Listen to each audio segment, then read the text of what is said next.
Fatalfatu lau Samoa Entertainment TV mai Samoa le nei fo ia sofau. Ai mai so tapo inga tama matina matua.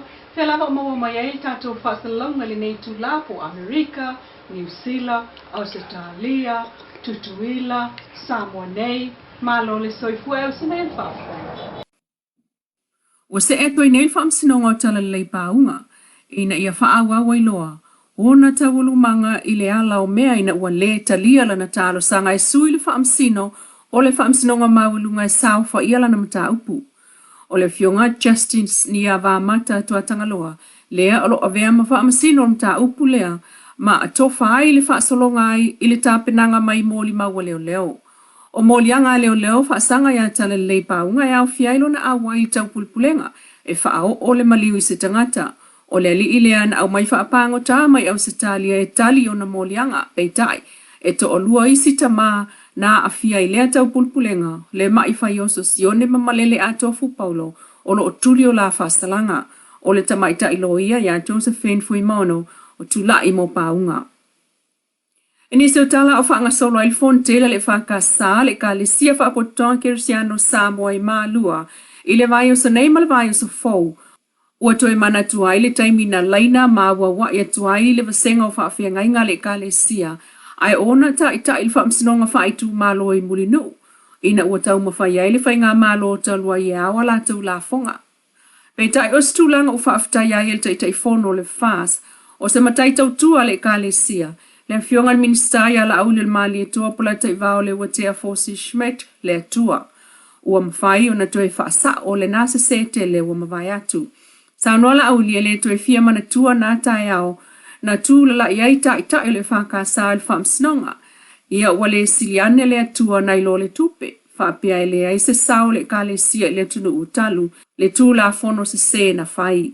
Umana au ai toe whao le tau langa tangata moa lato au nanga. Nei ta mai tupe au atalepe ai le vano no fule ka le sia ma le malo. Pei tai o le nā tūlanga o se tasi le nau tau tinonga le fas a whai e tūla i mai. E toi wha fo i lava le seselia i le sao. Sa unol tai fono sa whai e le fas le mea tau na whai manuele i o Samoa i nisi puapua ngā.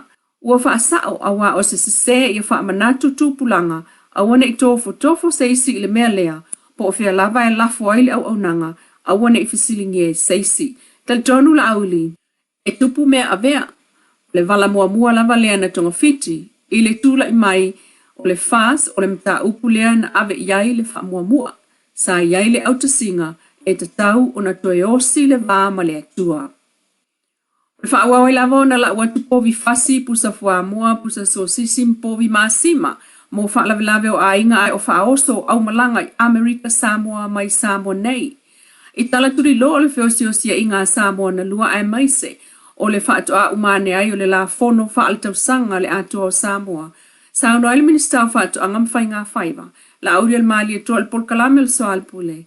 Pe ana ua whaapisi nisi le tūlanga o iei nei le la watu o loa Samoa o tā ua ilunga mo le motu i sasai. Pe nei o leisi le ala ngā tu pe te le maua mai ai. Pe tai, o leisi le ala asanga o le fono le atua o Samoa ya melu o lua whaa.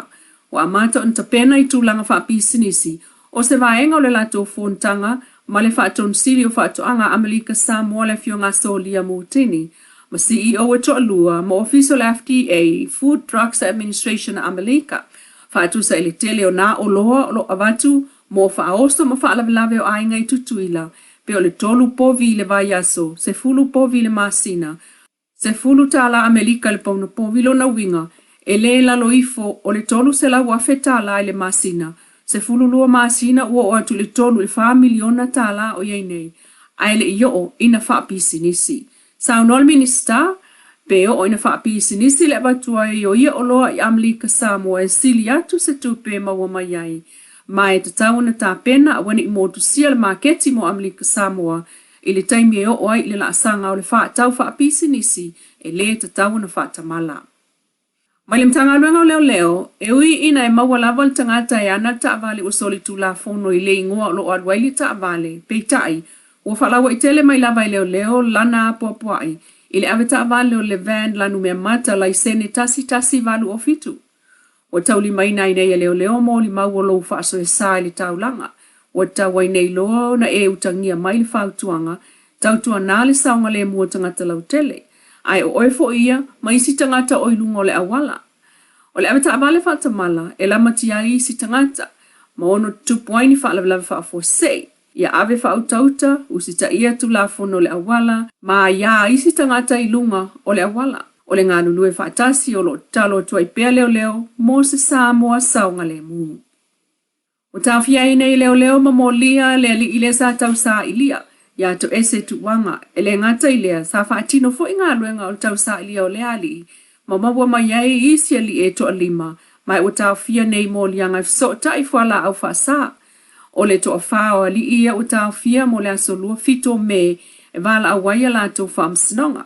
O le atali i sa tau sa ili, o tawhia mo le asolua valu, e vala awai lona whaamasnonga. O le tasi o li i ua tatala itua, e tali ai le vala awina o lona whaamsinonga le aso sifulu valu a yuni.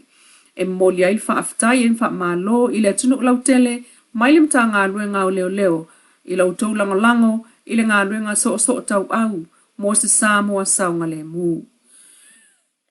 E whaase fulufai si tangata u whaamaunia le awhia i siamo le tenki fiva lea ua pisi ai lutatu atunu. I whaamaumaunga ma le mta ngā luenga o saifua ma lolo ina.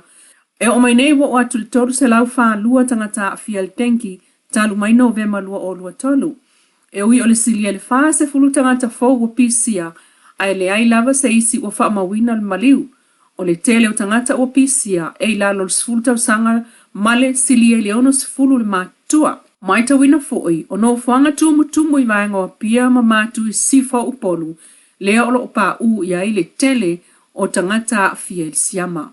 O whautuanga masani, whaatama ia no whanga i fia na mwena no fo matu ufuai, ma ia momoe i ta inamu, ma whaieni ofu tala whea ngai e puipui ai pau mai le ue namu.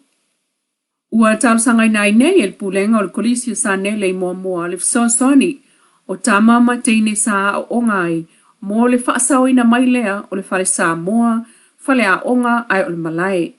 O le aso lua limo apelila lua o lua wha na amatai whaalawa i tele le tamu whainga, ia whaawa upea le a onga, ina ua mai tawina le whaiti tia o le lisi o ana tamaiti, mana o mia o na toe whaale leia whale a onga, o le uti o tupe maua, nisi nao tūlanga wa afu aile talo sangaina, o tangata sa o ngai sa nele mo le fsoswani. O nisi o soinga, lea wafu ai o na wha moe moe, le wha awa wai o lea onga, i lunga o le lango mai e ka le sia, ma na tama a o teine a onga sa o tawina i sa ngele. Se tautua le na, lau Samoa Entertainment TV mai Samoa le nefo iaso, e wha moe moe le lofo le tua tātou tui whiro, e fo ilaso a tai au se wha poponga, ai ma wha tuai i le Wendy's Design, mai funga lei, mo le wha la e.